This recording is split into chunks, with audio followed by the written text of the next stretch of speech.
கர்த்தருடைய வார்த்தைக்கு நேராக கடந்து போகலாம். ஏசியா 41 அதிகாரம் 8 முதல் 20, அதிலே நாம் 10வது வசனத்தை பார்க்கிறோம். சேர்ந்து வாசிப்போமா? நீ பயப்படாதே, நான் உன்னுடனே இருக்கிறேன். திகையாதே, நான் உன் தேவன். நான் உன்னை பலப்படுத்தி உனக்கு சகாயம் பண்ணுவேன். என் நீதியின் வலது கரத்தினால் உன்னை தாங்குவேன்.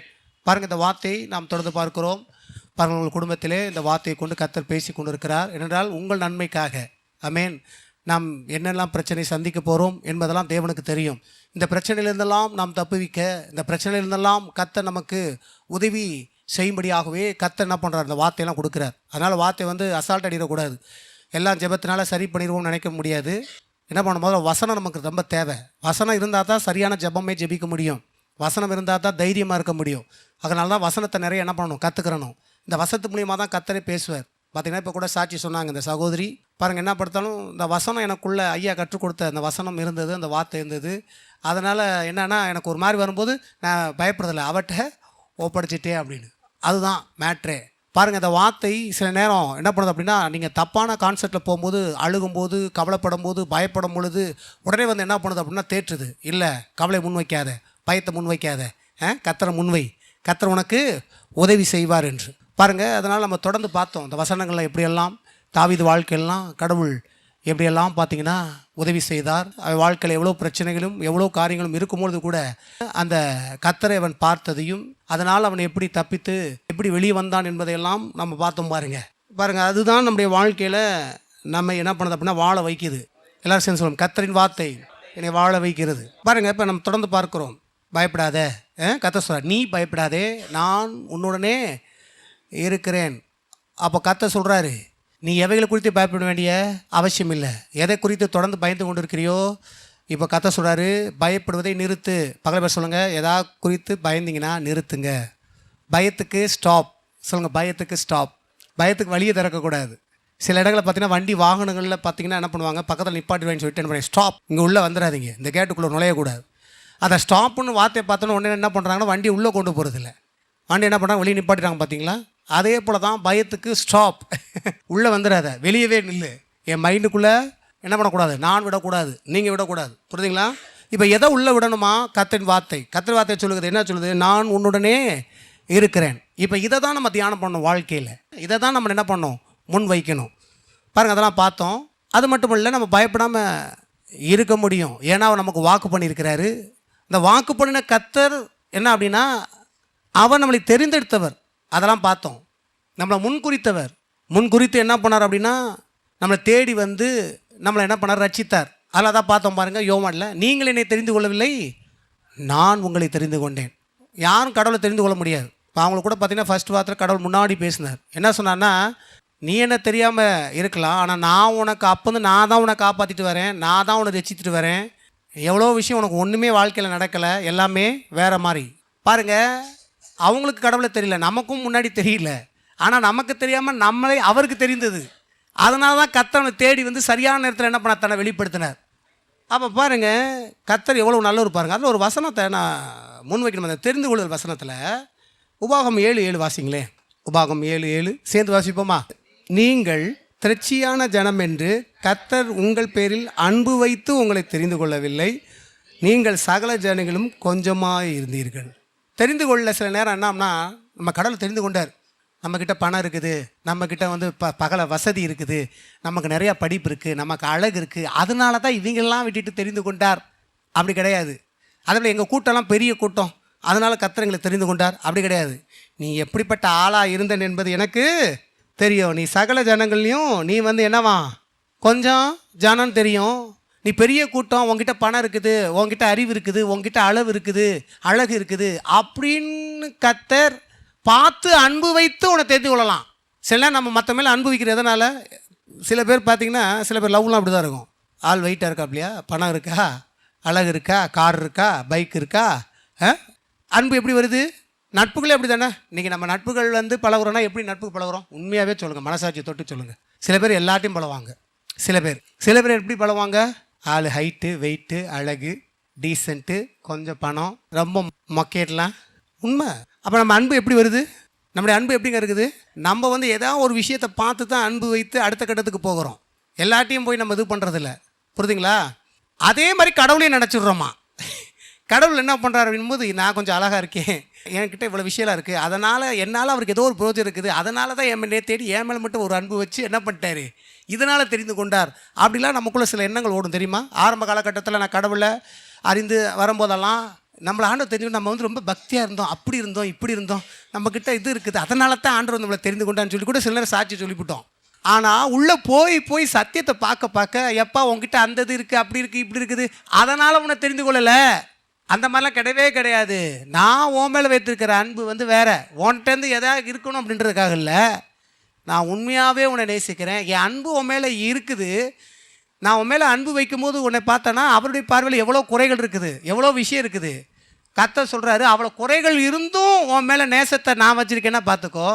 அது மட்டும் இல்லை, இந்த அன்பு வைத்ததே எதுக்கா, உனக்கு நான் உதவி செய்வதுக்கு, உன்கிட்டேருந்து என்ன நான் உதவி பெறணும் என்பதுக்காகல, நான் உனக்கு என்ன எப்படி உதவலாம், என்ன நான் உனக்கு என்ன செய்யலாம், அப்படி தான் பாருங்கள். அன்பு டிஃப்ரெண்ட் படுது. மனிதனுடைய அன்பு வேறு, கர்த்தரின் அன்பு வேறு. அதெல்லாம் எந்த காலத்துலையும் நீங்கள் வந்து என்ன பண்ணக்கூடாது, மனதில் கூட இப்படி நினைக்கக்கூடாது, நான் இப்படி இந்த நாளாக கடவுள் ஒரு வேளை தெரிஞ்சுக்கிட்டாரோ, அப்படி பண்ணிட்டாரோ, அப்படி இல்லை. அவர் என் மேலே அன்பு வைத்து எனக்கு எல்லாத்தையும் தந்தார். அழகாக இருந்தாலும் அவர் என் மேலே வைத்த அன்பு எனக்கு அழகை தந்தது, ஞானமாக இருந்தாலும் அவர் தந்தது, அறிவாக இருந்தாலும் அவர் தந்தது, எல்லாமே அவருடைய அன்பு எனக்கு செய்தது. எல்லாம் இருக்கிறதுனால அவர் அன்பு எனக்கு கூறல, ஏன்னா எல்லாமே அவர் தான் எனக்கு தராரு. எத்தனை பேர் புரியுது? ஆகையால் உங்கள் வாழ்க்கையில் என்னெல்லாம் சோர்ஸ் வச்சுருக்கீங்களோ, எதெல்லாம் வச்சுருக்கீங்களோ, நீங்கள் சொல்லணும், அதை பார்க்கும்போதெல்லாம் கர்த்தாவே உம்மாலே உண்டானது. எப்படி இதெல்லாம் நீங்கள் இதெல்லாம் சொல்லியிருக்கீங்களா உங்கள் வாழ்க்கையில்?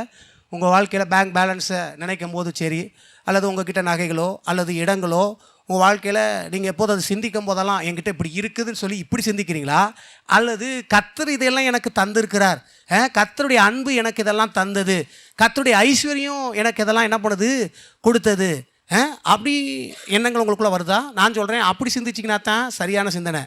இப்போ தான் நீங்கள் சரியாக புரிஞ்சிக்கின்னு அர்த்தம்.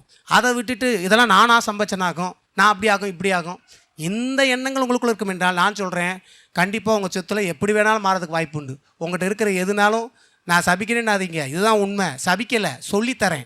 என்ன விஷயம்னா, கீழேயே இறங்கி போகலாம் அல்லது ஒன்றும் இல்லாமல் போகலாம். ஆனால் ஒரு மனிதன் ஒவ்வொரு நேரம் ஒவ்வொரு நிமிஷமும் தான் வாழ்க்கையை பார்க்கும்போது சொல்லணும், கர்த்தாவே இன்றைக்கி இந்த வேலையில் உட்காரும் போதே ஒரு எண்ணம் வரணும், இந்த வேலையை நீர் தந்தீர், இன்றைக்கி நான் சம்பளம் வாங்கும்போது கர்த்தாவே நீர் அதை தந்தீர். இப்படி ஒரு மனிதனுடைய மனது வரும்போது வேலையில் ஆப்பு வந்தால் கூட பயப்பட மாட்டான் மனுஷன். ஏன் தெரியுமா? வேலையை கொடுத்ததே அவர், இன்னொரு வேலைக்கு போனாலும் அவரே தான் வச்சுருப்பார். இந்த வேலைக்கு எப்படி என்னை கொண்டு வந்தவர், இதில் ஒரு மாதிரி ஆகும்னு ஃப்யூச்சரில் அவருக்கு தெரிஞ்சிச்சு அப்படி சொல்லும்போது அடுத்த எனக்கு ஏதாவது ஒன்று ஆண்டவர் வச்சுருப்பார். அதனால் நான் பயப்பட மாட்டேன், எனக்கு ஆட்டோமேட்டிக்காக அவர் செய்வார். நான் தைரியமாக இருக்க போகிறேன். யாரை நம்பி? கர்த்தரை நம்பி, அவர் வார்த்தையை நம்பி. இது முன்னக்க தெரியாமே எனக்கு இவ்வளோ தெரிஞ்சிச்சு, இப்போ அவரை பற்றி சரியாக புரிஞ்சுட்டு இப்போ நான் என்ன பண்ண போகிறேன், தைரியமாக இருக்க போகிறேன். இன்றைக்கி கர்த்தர் எனக்கு என்ன பண்ணுவார், அடுத்து இதை காட்டிலையும் பெரிய லெவலில் தான் கொண்டு போக போகிறாரு. பாருங்கள், என்னுடைய ஊழியத்தின் அனுபவத்தில் நான் சில விஷயத்தை சொல்கிறேன் பாருங்கள். என்கிட்ட சில பேர் அந்த வேலையோ மற்ற விஷயங்களோ அப்படி இப்படின்னு சொல்லும் போதெல்லாம் நான் அவங்ககிட்ட சொல்கிற ஒரே வார்த்தை, கண்ணை மூடிட்டு சொல்லுவேன், இதை காட்டிலும் உங்களுக்கு பெருசாக கொண்டு வருவார், பயப்படாதீங்கன்னு. அதே போல் கடைசி பார்த்தா அப்படி தான் வரும்.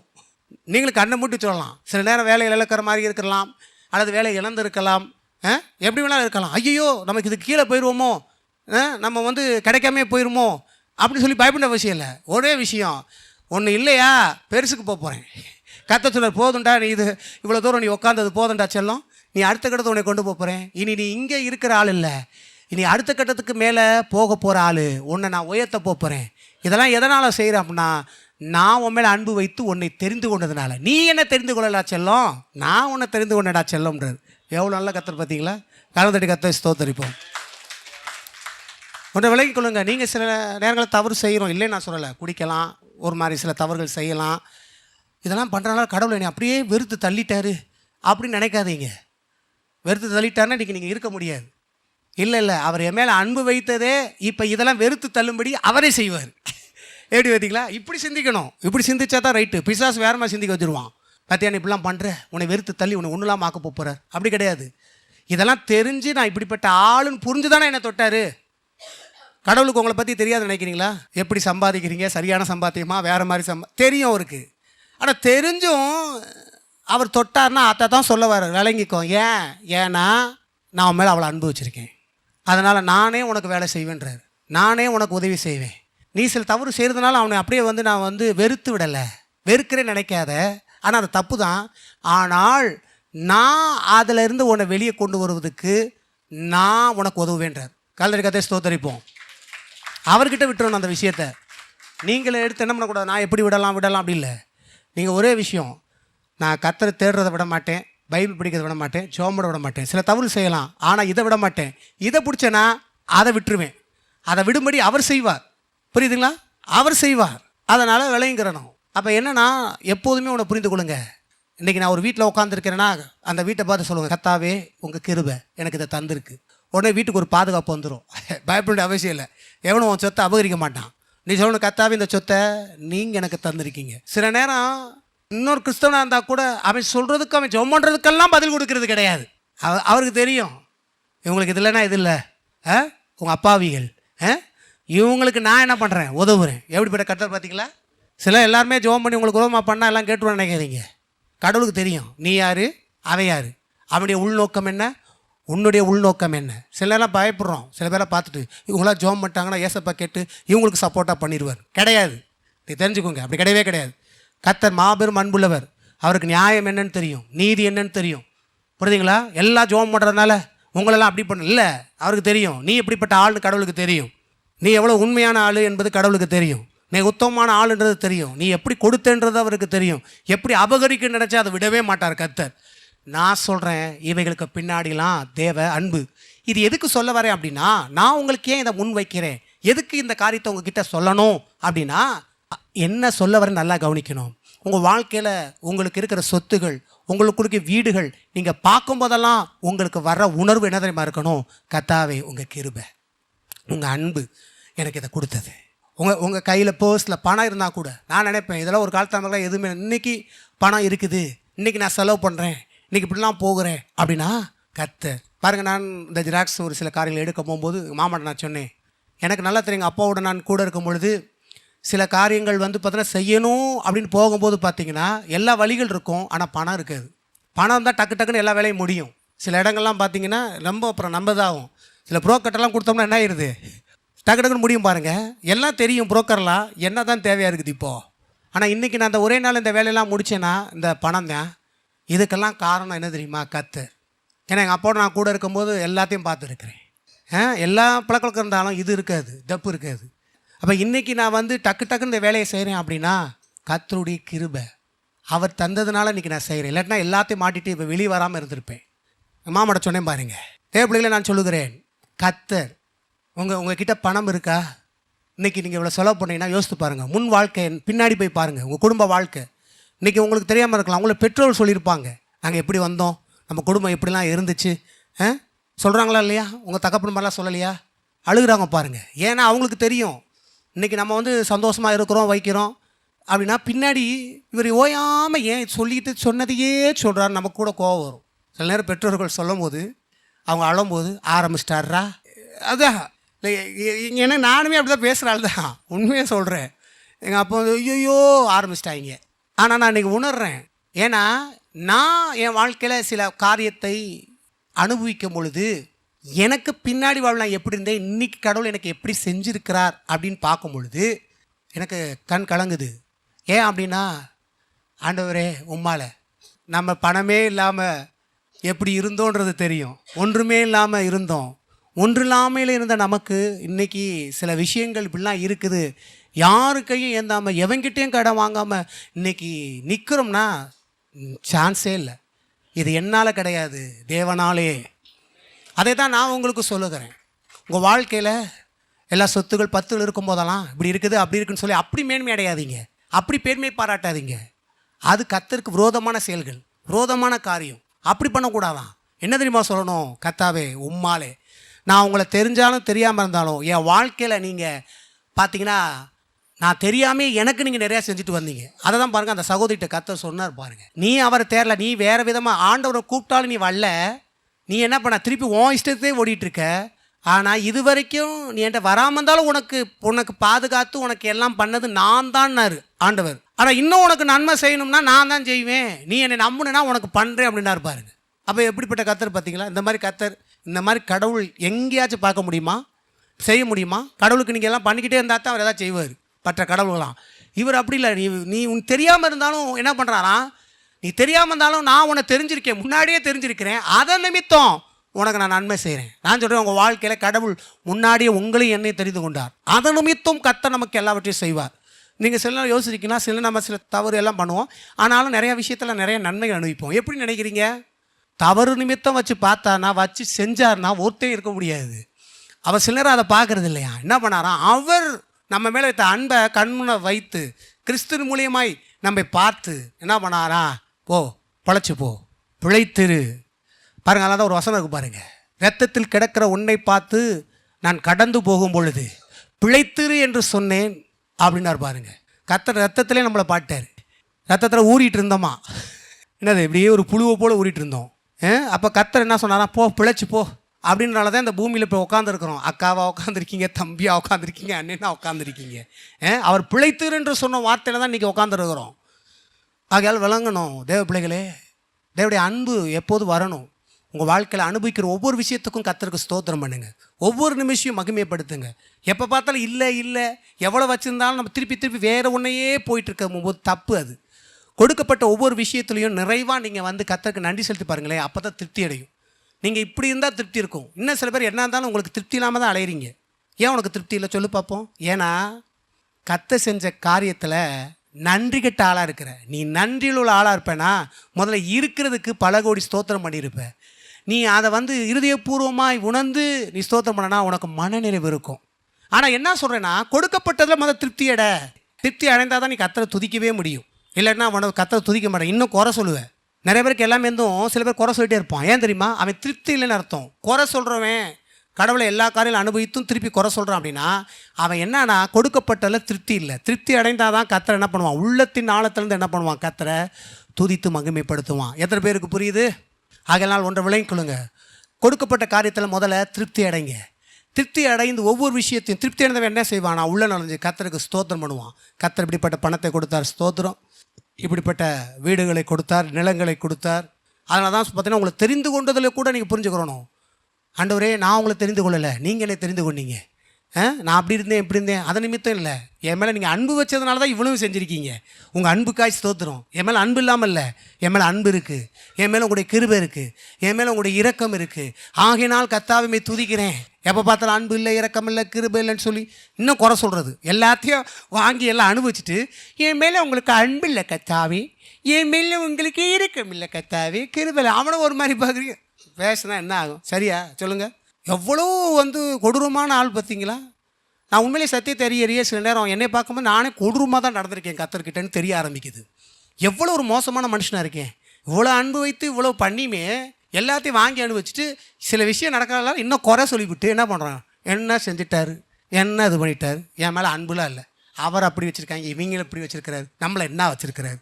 அப்போ தான் புரியுது நம்மளை மாதிரி மோசமான கொடூரமான ஆள் வேறு யாருமே இல்லை. ஆகையால் தேவ பிள்ளைகளே, நாம் கொடூரமானலாம் இருக்க வேண்டாம், கடவுள்கிட்ட கொடூரமாக நடக்க வேண்டாம், கொடூரமாக சிந்திக்காத. உன் சிந்தனை வேண்டாம். என்ன சாதாரணமான சிந்திச்சு இது கொடூரம்ட்டார், கொடூரம் தான். என்னை பொறுத்தவரை மகா பெரிய கொடூரம். எல்லாத்தையும் வாங்கி வச்சுட்டு இன்னும் திருப்தி இல்லாமல் கர்த்தருக்கு ஸ்தோத்திரம், கர்த்தாவே நன்றி சொல்லி பழகு.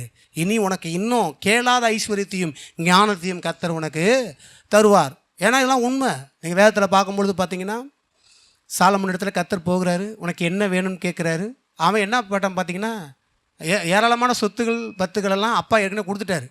ஆட்டோமேட்டிக்காக அப்பா சவதரித்த சொத்து எங்கே இருக்காங்க? இவன் சவதரிச்சான்னு நினச்சிங்களா? கிடையாது. அவன் பிறந்ததுனாலே எல்லாமே என்ன ஆகி போச்சு, அவனுக்கு பிறப்பு கொடுத்துச்சு. இன்றைக்கி பிறப்பு தானே உங்களுக்கு கொடுத்துருக்கு, நீங்கள் சவதரிக்கலை, அவர் சவதரிச்சார். பிறப்பு உங்களுக்கு என்ன பண்ணியிருக்குது, உங்கள் தாய் வயிற்றில் பிறந்ததுனால என்ன ஆகி போச்சு, இப்போது உங்களுக்கு தானா வந்துருச்சு. அதே போல் பார்த்திங்கன்னா சாலமோனுக்கும் அதே மாதிரி தான் வந்துருச்சு பாருங்கள். இதில் நிறைய வெளிப்பாடுகள்லாம் இருக்குது. நம்ம சிம்பிளாக ஒன்று முடிக்கிறோம் பாருங்கள். பிறப்புனால எல்லாம் கிடச்சிருச்சு. கிடச்சிட்டு இப்போ கர்த்தர் என்ன பண்ணுறாரு, அவன்கிட்ட போய் கேட்குறாரு, உனக்கு என்ன வேணும்னு. எப்படி பார்த்தீங்களா? என்ன அதுதான் எல்லாமே இருக்கா இல்லையா? திருப்பி என்ன வேணும்னு போய் ஏன் கேட்குறான்னா அதுக்கு ரீசன் இருக்குது. ஏன் தெரியுமா? பாருங்க, நான் சொல்கிறேன். அவன் இடத்துல இருந்தால் நம்ம என்ன பண்ணியிருப்போம்னு அவர் கேட்குறாரு, உனக்கு நான் என்ன செய்யணும்னு நினைக்கிறேன் அப்படின்னு. அவன் தரிசனத்தில் கரெக்டாக இருந்தான். அவன் சொன்னான், ஆண்டவரே, நீங்கள் இந்த இவ்வளவு ஜனங்களை கொடுத்துருக்கீங்க, இந்த ஜனங்களை நடத்துறதுக்கு எனக்கு என்ன வேணும். அப்போ அவன் இதை கேட்டானா அவன் அதில் திருப்தி அடைஞ்சிருக்கான்னு அர்த்தம். அப்பா சவதரிச்சதே போதும்னு. அவன் நினச்சானா என்ன பண்ணியிருக்கலாம், இன்னும் ஐஸ்வர்யம், இன்னும் எனக்கு கோடி பணம் வேணும், இந்த உலகத்தில் நானே மிகப்பெரிய கோடீஸ்வரனாக இருக்கணும் அப்படி போயிருப்பான். உங்களோட கடவுள் வந்து என்ன பண்ணியிருப்பாரா, நீங்கள் என்ன பண்ணியிருப்பீங்க அப்படின்னா என்ன சொல்லுவீங்க? இன்னும் எனக்கு பணம் வேணும். எவனும் எனக்கு முன்னாக்க என்ன பண்ணக்கூடாது, பெரிய ஆளாக இருக்கக்கூடாது. எவனா எனக்கு ஆப்போசிட்டாக இருந்தாலும் அவன் சாகணும். சொல்லியிருக்குமா? சொல்லியிருக்க மாட்டோமா? அப்போ அவன் ஏன் அதை கேட்டான்னு என்னைக்கா தியானம் பண்ணி பார்த்தீங்களா? அதனால் தான் அவருக்கு ஏன் ஆண்டவர் அவன் பேசல ரொம்ப திருப்தியாக இருந்தார். அவன் கேட்டதில் பயங்கரமான திருப்தி அடைஞ்சார் தெரியுமா? நீங்கள் அதை போய் படித்து பாருங்கள். ரொம்ப திருப்தியாக இருந்தார். அவர் ரொம்ப சந்தோஷமாக சொல்லிட்டு சொல்கிறாரு, நீ நினச்சா இன்னும் ஐஸ்வர்யமும் கேட்டிருக்கலாம், மனுஷனுடைய உயிரை கேட்டிருக்கலாம். அடித்து தம்சம் பண்ண கடவுள் சொன்னால் அவன் செஞ்சுருப்பார்ல. இப்போ அவன் எப்படி கூட கேட்டிருக்கலாம்ல, இந்த உலக தேசத்தில் இருக்கிற எந்த ராஜனும் எனக்கு காலு கீழே கொண்டு வாங்க ஆண்டவரே அப்படின்னா என்ன பண்ணியிருப்பார்? இவனெல்லாம் வெட்டணும், இவனெல்லாம் சாய்க்கணும்னா பண்ணியிருப்பாரா? பண்ணியிருக்க மாட்டாரா? ஏன்னா அவர் அந்த இடத்துல அவர் கேட்குறாரு, கேட்டதை கொடுத்து தான் ஆகணும். இவனாக போய் கேட்கல, அவராக வாலிண்டியர் தானே கேட்டார். உனக்கு நான் என்ன செய்யணும் தானே கேட்டார், என்ன வேணும் தானே கேட்டார். அப்போ எதை கேட்டாலும் அவர் கொடுக்க தயாராக தானே இருந்திருக்கணும். புரியுதா புரியா? அப்போ அதை தான் சொல்கிறாரு. என்ன சொல்கிறாரு? நீ நினச்சா இன்னும் பணத்தை கேட்டிருக்கலாம், கணத்தை கேட்டிருக்கலாம், எதிரிலுடைய ஜீவனை கேட்டிருக்கலாம். ஆனால் நீ எதுவுமே கேட்காம என் பார்வைக்கு நீ ஞானத்தை கேட்ட. ஞானம்னா யாருக்கு? இயேசு வார்த்தை, ஜனங்களை வழிநடத்த, கொடுக்கப்பட்ட ஜனங்களுடைய வாழ்க்கையில் வந்து நல்லது செய்யணும், ராங்க அவங்கள வந்து வழிநடத்திடக்கூடாது என்பதை கேட்டது எனக்கு அருமையாக இருந்தது. அதனால் என்ன தெரியுமா? இன்னும் கேளாத ஐஸ்வர்யத்தையும் கனத்தையும் மகிமையும் எல்லாவற்றையும் உனக்கு தந்தேன்னர். எப்படி பார்த்தீங்களா? கலத்தை தட்டி ஸ்தோத்தரிப்போம்.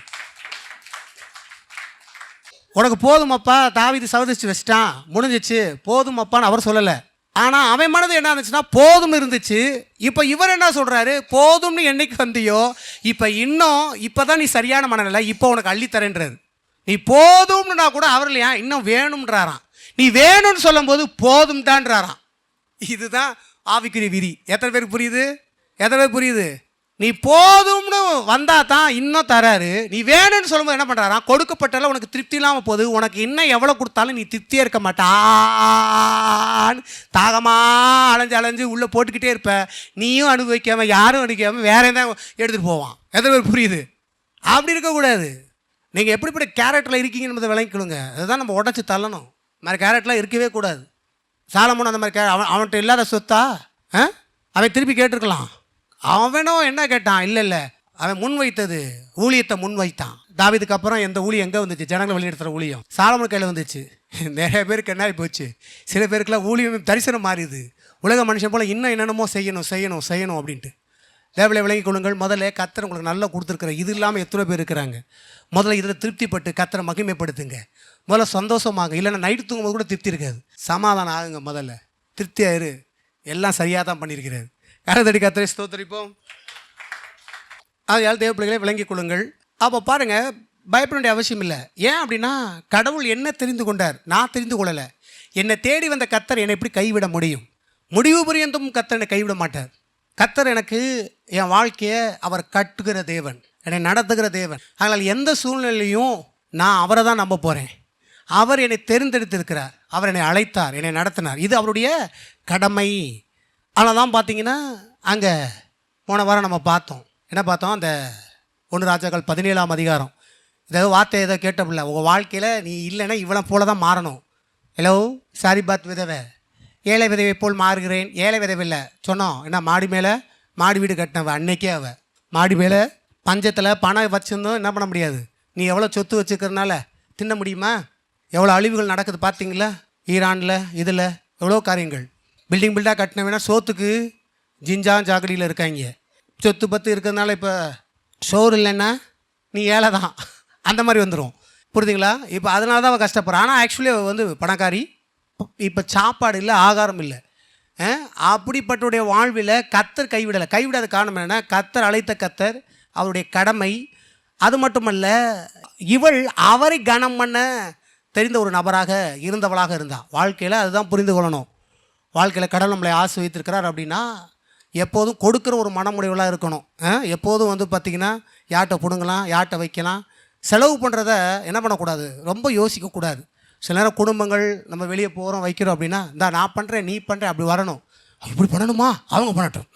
இவங்க பண்ணணுமா, இவங்க பண்ணட்டும். இவங்ககிட்ட இப்படி பணம் இருக்குல்ல, அப்படி பணம் இருக்குல்ல. நீங்கள் நினைக்கிற மாதிரிலாம் கர்த்தர் கிடையாது. நீங்கள் வந்து இப்படி அறிவாளி மாதிரி நினைப்பீங்க பாருங்கள். அந்த அறிவில் நடப்பதில்லை, அன்பில் நட. இவங்க செய்யட்டும், அவங்க செய்யட்டும், அது செய்யட்டும் இல்லை, நான் செய்கிறேன், விதைக்கிறேன். நான் சொல்கிறேன், நீங்கள் சரியாக இப்படிலாம் விதைச்சி பாருங்கள். குடும்பத்தை கூட அன்பில் செஞ்சு பாருங்கள். உங்கள் கை வந்து தாழ்ந்து போகாது. கடவுள் எனக்கு கற்றுக் கொடுத்தது தான். அதே போல் பெட்ரோலுக்கு செலவு பண்ணல ஒன்று விளங்கி கொடுங்களேன். நல்லா செலவு பண்ணி பாருங்கள், உங்கள் கையில் பணம் நிற்கும். கடவுள் எனக்கு அதெல்லாம் கற்றுக் கொடுத்தது. பெட்ரோலுக்கு கணக்கு பார்க்குறதோ வைக்கிறதோ என்றைக்கும் இருக்கக்கூடாது. உங்களை விளங்கி கொடுங்க, நல்லா செலவு பண்ணுங்க. நான் சொல்ல பெட்ரோல் மட்டும் இல்லை, எப்போதுமே நல்லா செலவு பண்ணப்பட செய்யுங்க. எல்லா நாளும் நம்ம பண்ணுறதில்ல, என்றைக்கோ ஒரு நாள் நம்ம வெளியே போகிறோம் வைக்கிறோம், நல்லா சந்தோஷமாய் மகிழ்ச்சியாய் இந்த அதை சாப்பிடு அதை சாப்பிடு. நான் சொல்கிறேன், நீ கத்தோடைய பிள்ளையா இருப்பேன்னா அதை செய்வேன். பாருங்கள், செய்யும்போது பிசாசு பயமுத்துறான், நீ பாட்டு இப்படி செலவு பண்ணிட்டு இருக்க, நாளைக்கு என்ன பண்ண போகிற? அப்போ தான் சொல்லணும், கர்த்தரின் மேய்ப்பராக இருக்கிறார், நான் தாழ்ச்சி அடையேன். அப்போ சொல்லணும் அதை. ஏன் தெரியுமா? கர்த்தர் எனக்கு தரக்கூடியவர். அவருடைய மகிமையின் ஐஸ்வரியத்திலிருந்து தான் கர்த்தர் எனக்கு ஒவ்வொரு நாளும் எனக்கு கொடுக்குறவா இருக்கிறாரு. நான் அவரை போல தான் இந்த உலகத்தில் இருப்பேன், அவரை போல தான் நான் செய்ய போகிறேன், அவரை போல தான் வாழ போகிறேன். நான் வந்து பிடுங்குற ஆள் இல்லை. உலக மனுஷனை போல் இவங்க செலவு பண்ணட்டும், இவங்க அதை பண்ணட்டும் அப்படின்றது கிடையாது. நான் எப்போதும் எல்லாருமே அன்பாக இருக்கிறேன். அந்த அன்பை எப்படி பண்ணுறேன்? கிரியில் காண்பிக்கிறேன். நீங்கள் எப்படி இருக்கீங்க? மனநிலைகள் மாறட்டும். எப்போதும் கொடுக்குற பிள்ளைகளாக இருக்கிறவங்க தாழ்ச்சி அடைவதே கிடையாது. நீங்கள் கொடுத்தா தான் கர்த்தர் கொடுப்பார், கொடுக்காத வரைக்கும் கர்த்தர் கொடுக்க மாட்டார். விதியை நல்லா கவனிக்கணும். என்ன சொன்னால், கொடுங்கள் அப்பொழுது உங்களுக்கு கொடுக்கப்படும். யார் கொடுப்பான்னு நினைக்கிறீங்க? கர்த்தர் சொல்கிறார், நீ கொடு அப்போ நான் கொடுப்பேன். நீ கொடுக்காத வரைக்கும் அங்கே ஸ்டாப் ஆகுன்றார். நீ திறக்காத வரைக்கும் நான் திறக்க முடியாது. உன்னை விளங்கி கொள்ளுங்களேன். சொல்லுவாங்க பாருங்கள், இந்த கிணத்துல தண்ணி இறக்க இறக்க தான் ஊறுனுவாங்க, எடுக்க எடுக்க தான் தண்ணி வரும். எடுக்காத வரைக்கும் தண்ணி ஊற போகிறதே கிடையாது. நீ எடுத்தாதான் ஊறும். இதுதான் பிரமாணம். இதை தான் கர்த்தர் சொல்கிறாரு. நீ தேக்கி தேக்கி வைக்கும்போது அது வேறு மாதிரி போயிடும். தேக்கிறது ரைட்டு, தேக்கிறதில்ல. இப்போது வாரி வழங்கு, இப்போது உனக்கு அருளப்படும். இதுதான் கர்த்தருடைய காரியம். எதாவது புரியுது? அப்போ கர்த்தருடைய பிள்ளைகள் இந்த பிரமாணம், அவங்களுடைய ஸ்பாவம் இப்படி தான் இருக்கும். பாருங்கள், உங்களுக்கு என்ன வேறு மாதிரி ஸ்பாவம் இருக்குன்னா, உங்கள் ஸ்பாவத்தில் கர்த்தர் நடைபெறட்டும், ஆனட்ட ஒப்படைங்க, அர்ப்பணிங்க. இது தப்பான ஸ்பாவம், வாழவே கூடாது. யார்கிட்ட பிடுங்கலாம், இவங்க பண்ணட்டும், நம்ம வந்து காசு இப்படி மிச்சம் பண்ணுவோம், அதை மிச்சம் பண்ணுவோம். பண்ணி பாருவேன், மிச்சம் பண்ணி பாரு, அது எப்படி போதும் மட்டும் பாரு. நான் சொல்கிறேன், எல்லாத்துக்கும் மிச்சம் பண்ணுறதில்ல. இப்போது எந்தெந்த இடத்துல எந்த சூழ்நிலை எப்படி பண்ணணும், எப்படி செலவு பண்ணணும் அப்படின்னு ஒரு பிள்ளை கற்றுக்கிறணும். அதை கற்று தெரிஞ்சுக்கிறணும்.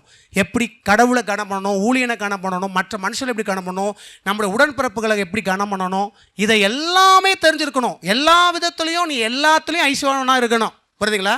அங்கே கொடுத்தேன், இங்கே கொடுத்தேன், கடவுள் கரெக்டாக இருக்கேன், ஆனால் மற்ற இடத்துல நான் குறையா இருக்கேன் அப்படி இல்லை. நான் எங்கே எல்லா குடும்பத்துலையும் எப்படி இருக்கேன்? ஐஸ்வரனாக தான் இருக்கிறேன். கர்த்தருக்கு கொடுக்கலையும் ஊழியத்துலையும் நான் வந்து எப்படி இருக்கிறேன்? ஐஸ்வரனாய் நான் இருக்கிறேன். அப்படி வரும் பாருங்கள். அவன் தான் உண்மையான பணக்காரன். மற்ற எதை வச்சுட்டு செலவு பண்ணாலும் பணக்காரன் கிடையாது. ஏழையிலையும் மிகப்பெரிய ஏழை. நான் உண்மையிலே வெளியெல்லாம் பார்த்தேன்னா, பணம் இருக்கிறவங்க கடையில் இல்லாதவன் தான் நிறையா செய்வான். இருக்கிற பாருங்க, காரில் பல பலன்னு வருவான். 10 ரூபா போடுவதுக்கு பலமுறை யோசிப்பான். பார்த்துருக்கீங்களா? பல கார் 10 ரூபாய்க்கு பலமுறை யோசனைன்னு ஒன்று இருக்குது.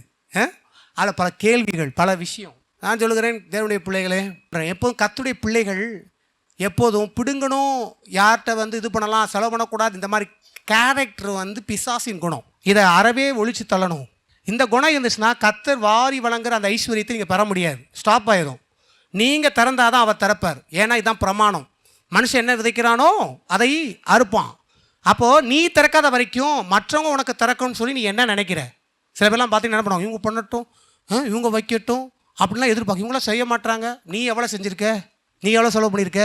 ஒவ்வொருத்தரையும் கர்த்தர் பேசுகிறார் பாருங்க. இப்போ குடும்பமாக இருக்கீங்க, மற்றவங்க பண்ணட்டும், எனக்கு இதெல்லாம் செய்ய மாட்டாங்கன்னு சொல்லி கை நீட்டி என்ன பண்ணுறோம், குறை சொல்கிறோமா இல்லையா? நீங்களாம் சொல்ல மாட்டிங்களா?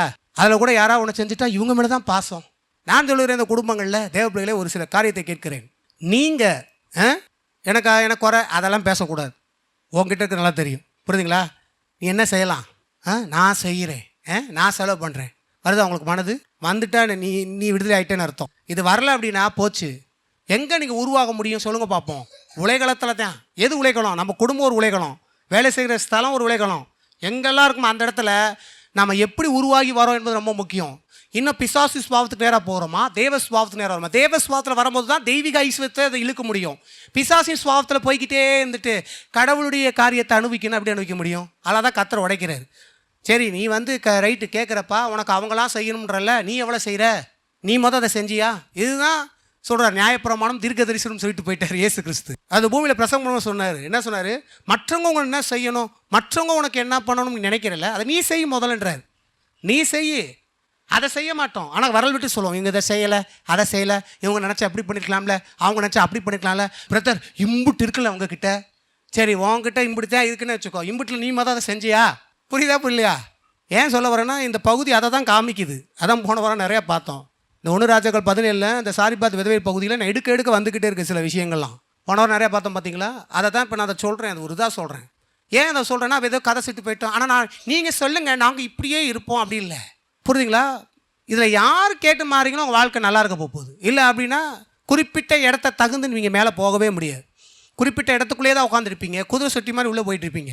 நெக்ஸ்ட் லெவல், நெக்ஸ்ட் காரியம் போகணும். தேவனுடைய ஐஸ்வர்யத்திலேருந்து உங்களுக்கு எல்லாமே அருளப்படணும் அப்படின்னா, தேவன் உங்களுக்கு எல்லா காரியத்தையும் பண்ணணும் அப்படின்னா, நீ செலவு பண்ணுற ஒரு ஆளாக இரு, நீ கொடுக்குற ஆளாக இரு. எப்போதும் யார்கிட்ட பிடுங்கணும், யாரை ஏமாற்றணும், யாரை பிரெயின் வாஷ் பண்ணணுன்ற நிலையில் இருக்காத. அது கெட்ட குணம். இப்படிப்பட்ட ஆள் நீ இருப்ப அப்படின்னா நீ எந்த சூழ்நிலையும் கீழே இறங்க வாய்ப்புகள் இருக்குது. நிறைய இடங்களில் அடிபட வாய்ப்பு உண்டு. பஞ்சம் வாழ்க்கையில் வர்றதுக்கு வாய்ப்புகள் உண்டு. ஆனால் நீ கொடுக்குற ஒரு மனுஷியாக இருப்பேனா, அதே பஞ்சம் அவளுக்கும் வரும், உனக்கும் வரும். ஆனால் பஞ்சத்தில் கடவுளுடைய ஐஸ்வர்யத்திலேருந்து உனக்கு அருளப்படும். கல்லறை கதை ஸ்தோத்தரிப்போம். அதை தான் பார்த்தீங்கன்னா, இந்த சாரிபாத் விதவை வீட்டுக்கு நேராக கர்த்தர் நடத்துகிறாருன்னா நல்லா கவனிக்கணும் இந்த இடத்துல. ஏன்னா அவருக்கு கடமை இருக்குது. என்ன, அவர் தெரிந்து கொண்டார், அழைத்தார். இப்போ அவருடைய பிள்ளைகளை அழைச்சிட்டு வர்றாரு. அழைச்சிட்டு வரும்போதே கர்த்தர் என்ன பண்ணுறாரு, கற்றுக் கொடுக்குறாரு நமக்கு பல விஷயங்களை. இப்படி தான் வாழணும், இப்படி தான் இருக்கணும், இப்படி பண்ணுன்ற விஷயத்தில். புரியுதுங்களா? அப்படின்ற பட்சத்தில் எல்லாருமே அவருடைய வார்த்தைக்கு சேர்ந்து நம்ம வந்தோம்னா வாழ்க்கை நல்லா பிரைட் ஆகும் பாருங்கள். அப்போ இந்த சத்தியத்திலேருந்து நமக்கு என்ன கற்றுக் கொடுக்குறாருன்னா, சாரிபாத் விதவையை பாரு, அவள் எப்படிப்பட்டவளாக இருந்தானா, கொடுக்கலாக இருந்தா. அவருடைய சூழ்நிலையில் மத்தியில் அவள் எப்படி கொடுத்தா என்பதை பாரு. அப்போது இந்த மாதிரி தான் நீ இருக்கணும். நீ உன் பிள்ளையா, உன் குடும்பமா, நீயா, நானான்னு வரும்போது எல்லாத்துலேயும் நான் தான் அப்படின்னு வரணும் பாருங்க. அதை தான் தேவன் சொல்கிறார். சாரிபாத் விதவை போகும்போது என்ன நடக்குது? 17:8-9. நீ எழுந்து சீதோனுக்கு அடுத்த சாரிபாத்துக்கு ஊருக்கு போய் அங்கே தங்கியிரு, உன்னை பராமரிக்கும்படி அங்கே இருக்கிற ஒரு விதவிக்கு கட்லேட்டேன் என்றார். இங்கே கூட ஏழை விதவைன்னு போட்டிருக்கா? ஏழை விதவை கிடையாது, விதவைன்னு தான் சொல்லியிருக்கிறார். புரியுதுங்களா? அதான் அவள் பணக்காரின்றதை எதை சொன்னேன், எனக்கு வசந்த பார்த்தோம்ல, மேல் மாடி, மாடி வீடு, மாடி கடை. அந்த காலம்னா புரிஞ்சுக்கோங்க, அந்த காலத்துலேனா அப்போ எவ்வளோ வசதியாக இருந்திருப்பான்னு பாருங்கள். இப்போ வசதியாக இருந்திருக்க காரணம் என்ன, இவன் கொடுக்கலாம் இருந்திருக்கிற, அதான் மேட்ரு. இங்கே பாருங்கள், அதை சொல்கிறார். அப்படியே அவன் எழுந்து சாரிபாத்துக்கு போனான். அந்த பட்டணத்து ஒழுகுமோ வாசலுக்கு அவன் வந்தபோது அங்கே ஒரு விதவை விறகு பொறுக்கி கொண்டிருந்தால் அவன் அவளை பார்த்து கூப்பிட்டு, நான் குடிக்கிறது கொஞ்சம் தண்ணீர் ஒரு பாத்திரத்தில் எனக்கு கொண்டு வா என்றான். அதை தான் இங்கே கவனிக்கணும் பாருங்கள். எனக்கு இன்னும் ஒரு மிகப்பெரிதான ஒரு பிரமிப்பு என்னென்னா, அத்தனை விதவைகள் இயேசு கிறிஸ்து அதை சொன்னார். திருப்பி அதை உள்நோக்கி பார்க்கும்போது எனக்கு ஒரு பிரமிப்பு. இத்தனை விதவைகள் வீட்டில் மத்தியில் எவ்வளோ பேர் கஷ்டப்படுறாங்க. ஆனால் எல்லா கஷ்டப்படுற வீட்டுக்கும் கர்த்தர் தம்முடைய ஊழியக்காரனை அனுப்பவே கிடையாது. ஊழியக்காரன் மூலியமாக அங்கே பெருத்த ஒரு அற்புதத்தை செய்வதற்கு கர்த்தர் யாருக்குமே ஊழியனை அனுப்பலை. எல்லா கிறிஸ்தவருடைய வாழ்விலும் கடவுள் கிரியை செய்ய விரும்புகிறாரு. ஆனால் எல்லாருடைய வாழ்விலும் தேவன் சில பகுதியில் கிரியை செய்து அவங்களுடைய தரித்திர நிலையிலிருந்து மாற்றுவதற்கு அவங்க சில கேரக்டரே தடுக்குது. அதை வழங்குங்க. சில கேரக்டருக்கு பார்த்தீங்களா கெட்ட குணம். நான் தான் முன்னாடி சொன்னேன். என்ன குணம்? பிசாசின் குணம். இந்த சில கிறிஸ்தவர்கள் மனம் திரும்பாமல் இருப்பாங்க பாருங்கள். சில பகுதியில் மனம் திரும்பாமல் இருக்கிற அந்த பகுதியே அவங்க வாழ்வில் பல ஆசீர்வாதத்தை இழந்துடும். அந்த கேரக்டரே என்ன பண்ணுது அப்படின்னா, கர்த்தர் நம்மளுக்கு உதவி செய்யாதபடிக்கு என்ன பண்ணும் அப்படின்னா தடுத்து நிறுத்துறோம். இந்த ஊழியக்காரனை பார்த்தீங்கன்னா நிறைய இடத்துக்கு அனுப்பலை. ஏன்னா அவனுடைய கேரக்டரையே இந்த ஊழியக்காரன் போக விடாதபடி தடை விதித்திருக்கிறது. அப்போ எங்கே போக அனுபவிக்குன்னா அங்கே ஏதோ ஒரு கேரக்டர் இருக்குது, கர்த்தர் ஈர்க்கிற ஒரு கேரக்டர் இருக்குது, கர்த்தருடைய ஸ்பாவம் உள்ள ஒரு மனுஷன் அங்கே இருக்கா அப்படின்ற அந்த விஷயம் பாருங்க. அந்த விதவை வீட்டுக்குள்ளே இப்போ அற்புதம் வருவதுக்கு என்ன நடக்குது அப்படின்னா, முதல்ல ஊழியக்காரனை கர்த்தர் அனுப்புகிறாரு. அனுப்பி அங்கே ஒரு பிரசங்கம் நடக்குது. முதல் பிரசங்கமே என்ன பிரசங்கம்? எனக்கு ஃபஸ்ட்டு கொண்டு வா. பணத்தில் தான் பிரசங்கம். பணப்பிரசங்கம் எங்கே நடக்குது? அங்கே நடக்குது. என்ன சொல்கிறாரு? எப்படி நடக்குது? சாப்பாடு எல்லாமே இருக்கிற வீட்டுக்கு என்ன பண்ணலாம், இப்போ அனுப்பலை கர்த்தர். அது நம்ம இப்போ பார்த்தோம்னா பணம் நினச்சிக்கிறணும். புரியுதுங்களா? பணம் நிறைய இருக்கிற வீட்டுக்கு என்ன பண்ணலையா கர்த்தர்?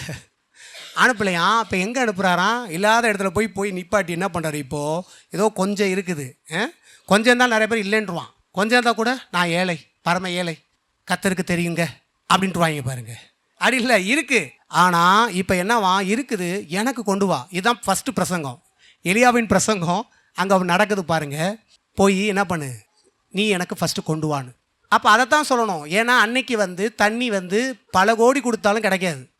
அவ்வளோ பெரிய ஒரு விஷயத்தில் அவள் கொடுத்துருப்பானா. நீங்கள் எத்தனை பேர் தியானம் பண்ணீங்க? நான் போன ஒரு பிரசங்கம் பண்ணிட்டு போனேன் பார்த்தீங்களா? இந்த செய்தி எத்தனை பேர் தியானம் பண்ணீங்க? இவளுடைய நிலையை எத்தனை பேர் தியானம் பண்ணீங்க? எப்படி இவ்வளோ கொடுக்க முடியுது? இன்றைக்கி எனக்கு அது ஆச்சரியமாக இருக்குது. சான்ஸே கிடையாது பாருங்கள். ஏன்னா நான் யோசிக்கிறேன், ஏன்னா இருக்கும்போது நம்ம கொடுத்துருவோம்ல. எனக்கு தண்ணி ஆகாரம் என்பது என் வாழ்வு, ஜீவியம். இப்போ அன்னைக்கு பணம் இருந்தாலும் அது ஜீவியம் கிடையாது. பணம் இருந்தாலும் ஒன்றத்துக்கு உதவ போகிறது இல்லை. எவ்வளோ கோடி கொடுத்தாலும் நீ தண்ணியை தந்துடுவியா? எங்கே பார்த்தாலும் தண்ணியே இல்லை.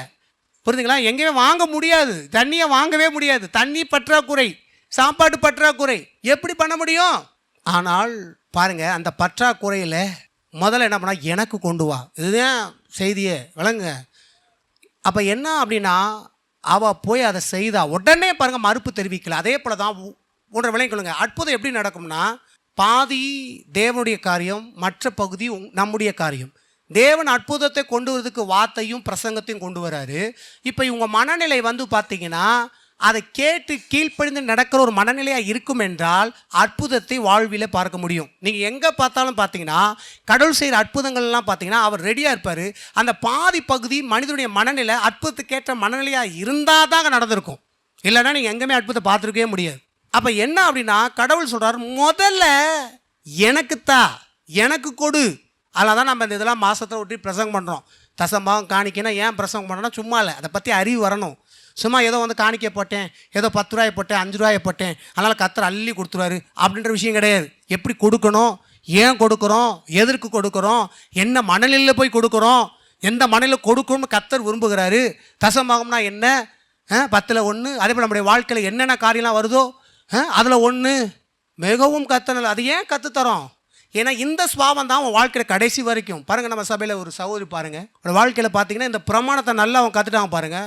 வாழ்க்கையில் பார்த்தீங்கன்னா அவங்க இந்த வியாபாரம் தான் பார்க்குறாங்க. என்ன வியாபாரம்? கூறு வியாபாரம்.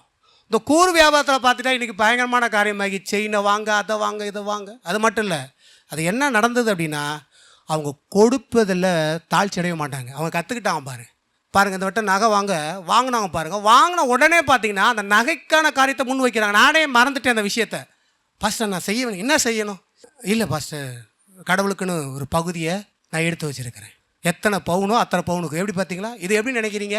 நாங்கள் போய் நீங்கள் தரணும், வைக்கணும், அதை செய்யணும், இதை செய்யணும். இல்லை, இவங்க இப்போ மட்டும் இல்லை, எப்போதுமே எந்த ஒரு காரியத்தை வாங்குறா இருந்தாலும் என்ன ஆகுது? முதல்ல தேவனுக்கு அந்த பகுதியை நான் ஃபஸ்ட் எடுக்க போகிறேன். அதுதான் இன்றைக்கி அவங்களுடைய நிலவரமே மாற்றுது வாழ்க்கையில். அதாவது பக்கத்துலலாம் மிரண்டு எப்போ பார்த்தா அங்கே போகாமப்படுற அளவுக்கு ஆகிப்போச்சு பாருங்கள். நம்மளும் இதை தான் பண்ணுறோம், வைக்கிறோம், ஒன்றுடாமல் போகிறோம். இவன் மட்டும் எப்படி? அதுதாங்க தேவன். ஏன் அப்படின்னா இவங்களுக்கு அது தெரிஞ்சிருச்சு. ஏன்னா முதல்ல கர்த்தர் பாருங்கள், ஃபஸ்ட்டு காணிக்கணும், சரி காணிக்க கொடுத்தாங்க, நல்லா கொடுத்தாங்க, எல்லாம் பண்ணாங்க, சோத்திரம் அப்படின்னு. அப்புறம் திரும்ப பார்த்தா பெரிய பல்க் அமௌண்ட் எடுத்துகிட்டு வராங்க. என்ன ஃபஸ்ட்டு இந்த மாதிரி வந்து அது கொடுக்கணும், வைக்கணும். அது சரி, நீங்களாச்சும் கர்த்தராச்சு. என்ன கேட்டாங்க, இன்னும் வேறு தான் நான் எடுத்துக்கிறேன், எனக்கு அது தெரியாது, நான் உபதேசம் மாட்டேன், நீயாச்சும் கர்த்தராச்சு, எதுனா பண்ணுங்கள். நான் திருப்பி பண்ணப்பட்டேன், பிரசங்கம் பண்ணியாச்சு, எல்லாம் பண்ணியாச்சு. அதை நீங்கள் எப்படி பார்த்துக்குமோ, நீ குறையா வச்சாலும் நிறையா வச்சாலும் எனக்கு கவலை இல்லை. ஏன்னா கர்த்தர் பார்க்கிறார். கர்த்தர்கிட்ட உண்மையாக இருந்தீங்கன்னா அவங்க நீங்கள் பெற்றுக்கிட்டே போகிறீங்க. நான் உட்காந்து எவ்வளோ கொடுத்தாய், எதை கொடுத்தாய், இது கம்மியாக கொடுத்தாய், எனக்கு அது தேவையில்லை. நான் அதை சொல்ல வேண்டிய அவசியம் இல்லை. ஏன்னா நாங்கள் அங்கே சொல்லி கொடுத்துட்டோம் உங்களுக்கு.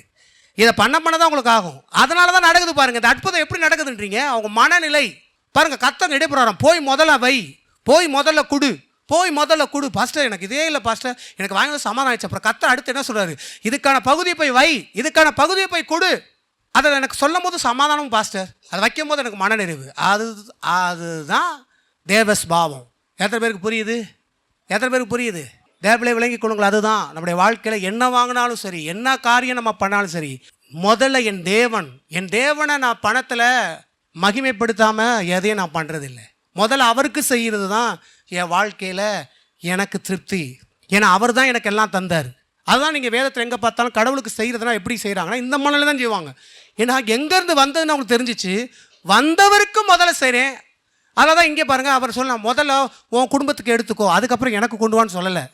தண்ணியில் தண்ணி எனக்கு கொண்டு வாங்க, எனக்கு மீ ஃபர்ஸ்ட். தேவையில்லை, என்றைக்கும் கடவுளுக்குரிய காரியத்தையோ நீங்கள் செய்வதை தயவு செய்து அங்கே போய் தப்பு பண்ணிடாதீங்க, அந்த இடத்துல மிஸ்டேக் பண்ணாதீங்க. ஸோ உங்கள் சொத்துக்களாக இருக்கட்டும், பத்துகளாக இருக்கட்டும், எல்லா விஷயத்துலையும் கடவுளுக்கு என்ன செய்யணுமோ அதில் நீங்கள் செய்யல கரெக்டாக இருங்க. இதை நீங்கள் பண்ணலாம், நான் வேறு நோக்கத்தை பண்ணி நினைக்காதீங்கப்பா. தேவனுடைய வார்த்தை உங்களுக்கு சொல்லுகிறேன், பார்த்தீங்களா? அப்படி இருக்கும்போது அதுக்கான பாதுகாப்பு, அதுக்கான விஷயங்கள் எல்லாமே உங்கள் வாழ்க்கையில் நடக்கும். அடுத்த கட்டம், அந்த இடத்துல நான் வைக்கிறேன், அந்த இடத்துல கடவுளுடைய விஷயத்தை திருடுறேன் அப்படின்னு போகும்போது, திருடன் எந்த விதத்துலையும் கடவுள் அடுத்து உதவ மாட்டார் திருடனுக்கு. தேவ பிள்ளை என்னைக்கு திருடனாக இருக்கக்கூடாது. புரியுதுங்களா? அதில் தான் நிறைய குடும்பங்களில் நான் நிறைய பார்த்தேன், கிறிஸ்தவத்தில் நிறைய சாபம் எதில் இருக்கும்னா, கடவுளுடைய செய்ய வேண்டிய விஷயத்தை செய்யாமல் இருப்பாங்க பார்த்தீங்களா, அங்கே தான் வியாதி பல காரியம். நான் சில கால் வரும்போது நான் சொன்னேன் சில விஷயங்கள். சில நேரம் என்னென்னா சில பேர் வந்து பார்த்தீங்கன்னா தெரிஞ்சாலும் செய்யாமல் இருப்பாங்க. அதனால தான் பார்த்தீங்கன்னா சில வியாதிகளுக்கு போய் செலவு பண்ணிக்கிட்டே இருப்பாங்க. ஏன்? அந்த காரியத்தை சரி செய்யாமல் இது சரி பைபிள் இருக்கும், எல்லாமே தெரியும், ஆனாலும் அவங்க அப்படியே தான் இருப்பாங்க. அதில் தான் வாழ்க்கை மாறணும்னா கடவுள் உனக்கு அற்புதம் செய்ய ரெடியாக வந்து நிற்கிறாரு. ஓ மனநிலை என்ன மாற்றவே மாட்டேன், இன்னும் நீ அப்படியாகவே இருக்கிற, நான் இந்த இடத்துல மாற மாட்டேன், நான் ஒரு கோட்பாடு பண்ணுறேன் அப்படின் போது சரி செய்யாது. பாருங்கள், நான் சில ஊழியர்கள்ட்ட பழகிருக்கேன். பாருங்கள், அந்த ஊழியர்களுடைய அவங்க வாழ்க்கையில் ஏன் இவ்வளோ கஷ்டப்படுறாங்கன்னு சொல்லும்போது பார்த்தீங்கன்னா, சில நேரம் அவங்க படித்த படிப்பே அவங்களை கஷ்டப்படுத்தும். ஏன்னா அவங்க உலக அறிவை அடைஞ்சு கடவுள்லாம் இப்படி தான், இந்த மாதிரி தான், ஆனால் இப்படி தான் நடக்கிறதுனால அவர் இதெல்லாம் பண்ண மாட்டார், வைக்க மாட்டார்னு இவங்களா ஒரு ஃபீல் பண்ணி வாழ்வாங்க பாருங்கள். அதனால் பார்த்தீங்கன்னா ஊழியத்துலேயும் அற்புதம் இருக்காது, வாழ்க்கையிலையும் அற்புதம் இருக்காது. கர்த்தர் ஸ்தோத்திரம், எனக்கு நிறையா உலக கல்விக்கு நேராக நடத்தாமல் விட்டார். இல்லைன்னா அதுவே எனக்கு வேற மாதிரி இருக்கும். எனக்கு உலக கல்வி தேவையில்லை, கர்த்தர் கொடுத்த அறிவு கல்வி அவர் கொடுத்தாரு பாருங்கள். இன்றைக்கி அதனால் ஜெயிக்கிறோம். ஏன்னா கடவுளுடைய காரியம் தான் நமக்கு எல்லாத்தையும் கொண்டு வரும். புரியுதுங்களா? அப்போ என்னன்னா கடவுளுடைய வார்த்தை தான் நமக்கு போதிச்சு நம்ம மனநிலையை அவருடைய ஐஸ்வர்யத்துக்கு நேராக மாற்ற முடியும். உலக அறிவு மாற்ற முடியாது. உலக அறிவு எப்போதுமே கடவுளுடைய வார்த்தைக்கு விரோதமாக தான் நிற்கும். செய்யாத, கொடுக்காத, இப்படி ஆக்கும், அப்படி ஆக்கும், இப்படி இரு, இப்படி ஆயிரு அப்படின்னும். கர்த்தருடைய வார்த்தை அப்படி இல்லையா, இப்படி செய்து பார், கடவுள் உனக்கு செய்கிறார், கடவுள் தருகிறார். ஆகையால் எல்லா விதத்துலேயும் உண்மை உத்தமாக இருக்கணும். இந்த கிறிஸ்தவத்தை நிறைய பேர், இந்த ஊழியரும் இருக்கட்டும், எல்லாம் இருக்கட்டும், வியாதியும் நோயும் பல செலவுகளும் அவங்க கடன் ஆகுறதும் காரணம் என்னென்னா, அவங்க எல்லாத்துலேயும் பார்த்தீங்கன்னா கர்த்தருடைய காரியத்தை திருடுவாங்க. ஆக்சுவலி பார்த்தீங்கன்னா 1000 ரூபா கொடுத்துருவான், 10,000 ரூபா கொடுத்துருவான். 10 லட்சம் கொடுக்குறணும்னு கடவுளுக்கு வரும்போது அவனுக்கு ஒரு 1 கோடி வருது, அவர் 10 லட்சம் எடுக்கணும்னு சொல்லும்போது என்ன வரும்? அப்போ தான் நிற்கும், இவ்வளோவா, எவ்வளவு காரியமா. நான் சில நேரம் சில பேர் கொடுக்கறது எனக்கே பிரமிப்பாக இருக்கும். நம்ம செய்கிறோம், இருந்தாலும் சில பேர் எப்படி கர்த்தருக்கு ஸ்தோத்திரம், வார்த்தை அவங்களுக்கு என்ன பண்ணுது. ஏன்னா இவங்க இதை வாங்கி இதுக்கான காரியத்தை வந்து வைக்கும் போது அது அவங்களுக்கு பெரிய தொகையா இல்லையா? 2.5 பவுனுக்கு எடுத்து வச்சா எவ்வளோ வைக்கலாம்? அவங்களுக்கு அது பெரிய தொகை தானே. 2.5 பவுனுக்கு வாங்குறதே அவங்களுக்கு பாவம். ஆனால் அதில் எடுத்து வைக்கிறாங்கன்றதை பாருங்கள். அவன் மனம் சந்தோஷத்தில் வந்து செய்கிறாங்க பாருங்கள். கடவுள் அவன் சொன்னால் பாருங்கள், இதெல்லாம் கர்த்தர் அழுதுகிட்டே சொல்கிறாங்க, நான் முன்னாடி எப்படி இருந்தேன் வாழ்க்கை, இங்கே வந்து எப்படி இதானது, இந்த வார்த்தையில் கடவுள் எனக்கு இது பண்ணுது, இன்றைக்கி இந்த லெவலில் நான் இருக்கிறேன். இதைத்தான் சொல்ல வரேன். இந்த உணர்வு தான் ஒரு மனிதனுக்கு வரணும். பணத்தை கொடுக்கும்போது, கடவுளுக்கு செய்யும்போது முதல்ல உண்ட கவனி, இதெல்லாம் கொடுத்தது யார், இதெல்லாம் செய்தது யார்? தேவன். தேவன் எனக்கு கொடுக்கும்போது நானும் செய்ய தயாராக இருக்கிறேன். நான் கடவுளுக்கும் செய்வேன், மற்ற மனுஷனுக்கும் நான் செய்வேன். யாருக்கெல்லாம் கடவுள் செய்ய சொல்கிறாரோ அங்கே நான் செய்வேன். அந்த நிலையில் வர ஒரு மனிதனுடைய வாழ்வில் தான் பலத்த மாற்றம் அடுத்தடுத்து நடக்கும். எதை பேர் புரியுது?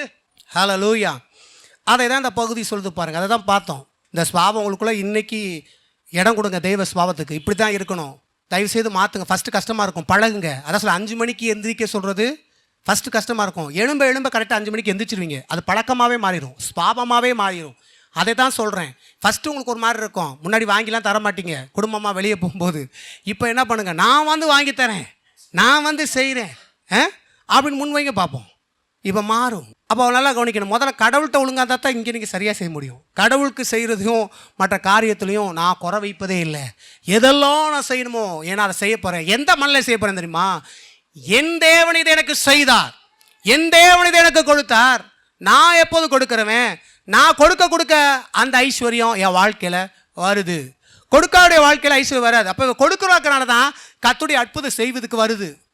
இவ கொடுத்ததுனால தான் மறுபடி கர்த்தர் கொடுக்கறதுக்கும் அந்த சூழ்நிலையில் பார்த்தீங்கன்னா கர்த்தர் கிரியை செய்வதுக்கும் என்ன பண்ணுறாரு? எலியாவை அனுப்புனார் இல்லையா? அப்போ தண்ணியை கொண்டு வான்றாரு. அதுக்கப்புறம் பார்த்தீங்கன்னா கொஞ்சம் எனக்கு ஒரு அப்பம் கொண்டு வானா, கொஞ்சம் மாவுமே இல்லாமல் அப்பயும் பார்த்தீங்கன்னா தாழ்மையாக சொல்கிறா, நீங்கள் கேட்குறீங்க, நீங்கள் பெருசாக எண்ணிடாதீங்க, என்கிட்ட கொஞ்சமாவது தான் இருக்குது, அதையும் சாப்பிட்டு சாதாரணமாக தான் இருக்கிறோம். அப்போ அவர் என்ன சொல்கிறார்? கொஞ்சம் எனக்கு கொண்டு வான்னு சொன்னான்னு எதுவுமே பேசலை. உடனே என்ன பண்ணான்னா போய் எடுக்க செஞ்சா பாருங்கள். அவள் கொடுக்கும்போது தேவனுடைய ஐஸ்வர்யம் பெருக்குனது. அதை தான் நீங்கள் பாருங்கள், இந்த வசனத்தை எடுத்து இதில் பொருத்தி பாருங்கள். எந்த வசனம்? இயேசு கிறிஸ்து இந்த பூமியில் சொன்னார் பார்த்தீங்களா, கொடுங்கள் அப்பொழுது உங்களுக்கு கொடுக்கப்படும், அமுக்கி குலுக்கி சரிந்திரும்படி மனுஷன். அப்போ நீ கொடுக்கும்போது உனக்கு கொடுக்கப்படும். அந்த கொடுக்கறது எப்படி இருக்கும்னா அமுக்கிறதாவும் குலுக்கிறதாவும் பெருக்கிறதாவும் இருக்கும். வசனத்துக்கு பொருத்தி பாருங்க. அப்போ இந்த வசனத்தின்படி இங்கே நடந்திருக்கா? அந்த வசனம் அந்த கடைசி வசனம் வாசிங்க. அந்த வசனத்தை வாசிச்சிங்க அப்படின்னா உங்களுக்கு நல்லா தெரியும் பாருங்கள். இந்த பகுதியில் பார்த்தீங்கன்னா அது தெளிவாக தெரிய ஆரம்பிக்கும். இதை வாசிங்க சேர்ந்து. 16 வசனம். கர்த்தர் எலியாவை கொண்டு சொன்ன வார்த்தையின்படியே பானையிலே மா செலவழிந்து போகவும் இல்லை, கலசத்தில் எண்ணெய் குறைந்து போகவும் இல்லை. நனைஞ்சா இல்லையா? இப்போ இந்த வசனத்தை இங்கே பொறுத்துங்க. இந்த பூமியில் இருக்கும்போது இயேசு கிறிஸ்து என்ன சொன்ன? கொடுங்கள் அப்பொழுது உங்களுக்கு கொடுக்கப்படும், அமுக்கி குலுக்கி சரிந்தும்படி மனுஷர்கள் நன்றாய் உங்கள் மடியில் அடர்ந்து போடுவான்றதை எடுத்து இங்கே பொருத்தும் போது இவள் என்ன பண்ணுறான்? தான் கிட்ட இருக்கிற காரியத்தை கொடுக்க ஆரம்பிக்கும் போது இப்போ கர்த்தருடைய களஞ்சியத்திலிருந்து இப்போ என்ன ஆகுது? அமுக்கி குலுக்கி பெருக்கி என்ன ஆகுது? அற்புதம் உண்டாக ஆரம்பித்தது என்பதை நீங்கள் கவனிக்க வேண்டும். பாருங்க, சும்மா இல்லை. இதெல்லாம் எப்படி நடக்கும் அப்படின்னா, இந்த வார்த்தைக்கு ஏற்றபடி செயல்பட ஆரம்பிக்கணும். அதோடு நீங்கள் ஒன்று இணையணும், உங்கள் மனது மாறணும். பாருங்கள், எப்போதும் பிசாசு மாதிரி எவன்ட்ட பிடுங்கலாம், வைக்கலாம், ஏமாற்றலாம், அந்த இது இருக்கவே கூடாது. நான் முதல்ல முன்ன என்ன பண்ணுறேன், செய்கிறேன். நம்ம பண்ணுவோம், அவங்க வாங்குறாங்க தராங்க, நமக்கு அது தேவையில்லை. நான் தேவை பிள்ளை, என் சுபாவம் எப்போதும் கொடுக்குற சுபாவம் அப்படின்ற நிலைக்கு வரும். பாருங்கள், அப்போ நான் ஏன் கொடுக்குறேன்னா, நான் இங்கே கொடுக்கும்போது தான் பரலோகத்திலேருந்து எனக்கு என்ன ஆகும்? திறக்கப்படும். எத்தனை புரியுது? அப்போ இயேசு கிறிஸ்துவின் பிரசங்கம் எவ்வளோ உண்மையான பிரசங்கம் என்பதை பாருங்கள். அதுக்கு தான் இங்கே நான் பொருத்தி காமிக்கிறேன். அவள் சொன்ன அந்த பிரசங்கத்தை இதில் நீங்கள் பார்க்கும் பொழுது இவ அதை கொடுக்கும்போது பெற்றாலா பெறலையா? இதுதான் நான் கேட்குறேன் உங்ககிட்ட. எப்படி பெற்றா? 100 ரூபா கொடுத்தோன்னா 100 ரூபா தான் பெற்றா அப்படின்ற மாதிரி இல்லையா? அப்படியா பெற்றுக்கொட்டா? அவள் கொடுத்தது கொஞ்சம் தண்ணி, என்னது மாவு, ஒரு அடையை சுட்டு வந்து அதில் கொஞ்சம் வந்து கொடுத்தா பாருங்க. பெற்றுக்கொண்டது எப்படி? கவனி, நீ கொடுக்கறது உன் பார்வையில் அது பெருசுமா தெரியலாம், அது கொஞ்சம். ஆனால் அதை கர்த்தருடைய ஆவியானவர் என்ன சொல்றாரு? நான் இன்னும் பெருக்கிறேன்டான்றாரு. கதை சொல்றாரு, உனக்கு 1 கோடி பேசா இருக்கலாம், கதை சொல்றாரு கொஞ்சம்ன்றாரு. கதை சொல்றாரு, அதை செய், இன்னும் பெருக்கி தரேன்றாரு. ஏடி பல கோடியில் நான் தரேன்றாரு. இதான் கர்த்தருடைய பிரமாணம். இதெல்லாம் கற்றுக்கோங்க. வாழ்க்கையில் நான் ஏன் எப்படி ஜெயிச்சு வரோம், இந்த விஷயத்தில் பணத்தில் எப்படி ஜெயிச்சு வரோம்னா இப்படி தான் ஜெயிச்சு வரோம். பாருங்க, பல சூழ்நிலை எல்லாமே இருக்கும். ஆனால் கர்த்தர் சொல்லுவார், இதை போய் இவனுக்கு கொடு, இதை போய் இதை செய், இதை பண்ணு அப்படின்னு சொல்லும் பொழுது அதை பாருங்க, எனக்கு அது பெருசா தெரியுமா இருக்கலாம், கர்த்தருக்கு அது சிறுசு. கர்த்தர் சொல்றாரு, இப்போ அதை போய் நீ அதை கொஞ்சத்தை கொடு, கொஞ்சம்னு அவர் சொல்லும் போது எனக்கு அது பெருசு. அப்போ சாரிபாத் விதவிக்கு கொஞ்சம்னு சொல்லும் போது அது பெருசு. அந்த இடத்துல அது கூட இல்லாமல் எத்தனை செத்துட்டு இருக்கான். அந்த சூழ்நிலை பார்த்தீங்கன்னா பயங்கரமாக இருக்குது பாருங்க. அந்த சூழ்நிலையில் எங்கே தண்ணி பஞ்சம், சாப்பாடு பஞ்சம் ஒன்றுமே இல்லை. ஆனால் அந்த இதில் என்ன சொல்கிறாரு? கொஞ்சம் எனக்கு தண்ணியை கொண்டு வா, சாப்பாடை கொண்டு வா சொன்னார் பாருங்க. ஏன் அந்த கொஞ்சத்தை இப்போ கர்த்தர் சொல்கிறார், பெருக்கிறார் பாருங்க. அதை தான் இயேசு கிறிஸ்து வேதவசன அடிப்படையில் எங்கே சொல்கிறாரு? நீ தேவனுக்கு கொடுக்கதா இருப்பேனா, தேவனுடைய காரியங்களில் முதல்ல நீ வைப்பேனா, நான் சொல்கிறேன் உனக்கு பெருகும்ன்றார் கர்த்தர் சொல்கிறாரு. ஏன் தனிப்பட்ட வார்த்தையை நான் சொல்லலை, தனிப்பட்ட கருத்துக்களை சொல்லலை. ஒன்றை விளங்கிக் கொள்ளுங்க. உங்களுக்குள்ள 1000 தனிப்பட்ட கருத்துக்கள் இருக்கலாம். அந்த கருத்துக்களை பின்பற்றி அல்லது உங்களுக்குள்ள 1000 வழிகளை உள்ள வகுத்து வைத்து இந்த காரியத்தை பின்பற்றி இப்படி கடவுளை பிடிச்சிங்க அப்படின்னா தோத்து போயிடுவீங்க. கடவுளை அப்படி பிடிக்கிறது இல்லை. கடவுள் சொல்கிற வார்த்தை பார்த்தீங்கன்னா எப்படி இருக்கும்னா வித்தியாசமாக இருக்கும். கொடுன்றுவார், கொடுப்பேன்னுவார், பெருக்கித்தரும். எப்படி பெருக்க முடியும்? இப்படி தான் நம்ம சிந்தை கேட்கும். உலக மனுஷனை கேட்பான், உனக்கு என்ன அள்ளி போட்டுருவாரா அப்படியான்னு.